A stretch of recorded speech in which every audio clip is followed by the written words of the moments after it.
Missy Bauer with B&M Crop Consulting out of Coldwater, Michigan. We're here today to talk about the real importance of emergence uniformity. So out in your cornfields, what our goal is, try to get all this corn to come up together. Of course, this is really going to start with the foundation of the planter and make sure you've went through your 10-point planter checklist as the importance there. But what we want, our goal in the field, is what we call photocopied plants and ears. Every one of those plants and ears to look the same. If you look down your 1,007 acre, we'd see that uniformity.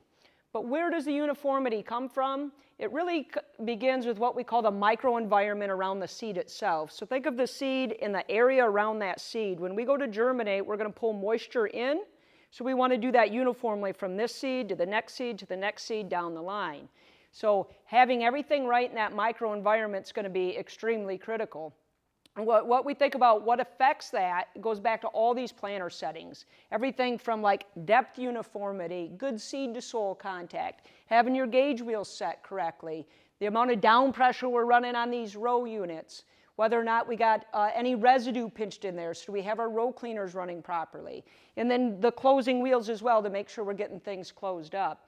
And then remember, your planter's still going to feel what's underneath it, so your seed bed in your tillage program all of a sudden becomes part of this as well.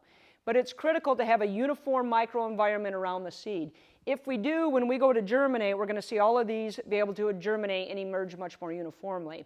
We've done a lot of plot work looking at this and trying to determine, well, what happens if my corn comes up 24 hours or 36 hours after its neighbor? How big of an effect is that? You can see in this picture here that we got one that come up 24 hours behind its neighbors, and it's behind, and that'll stay behind all season long. Here's some other examples. We do what we call the flag test or popsicle test as these come out. But here's an example of what it looks like at the end of the season. You can see at 36 hours we've really, of a delay, we've really impacted that individual plant yield there.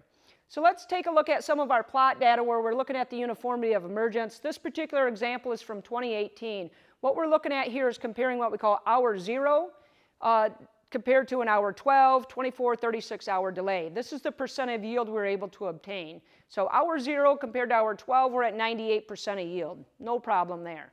But by the time we got to a 24-hour delay, we're only at 88% of yield. Now I'm really starting to sacrifice. And you can see that at 36-hour delay, now we're only at 67% yield. We also did this in 2019. Very similar results. 12-hour delay, we were fine, but by the time we got to 24-hour delay, we're at 82% of yield. 36-hour delay, only 68% of yield. And truly more than time, it really should be more heat unit based. We think about 10 to 13 heat units.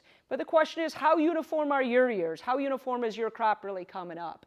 So our goal needs to be within 10 to 13 heat units of one another. In good conditions, that's within 12 hours. How do you get there? You got to have proper planters set up, which we highly recommend going through the 10-point planter checklist, and you got to have good infield settings, and that's going to be that foundation for really trying to get uniformity of emergence.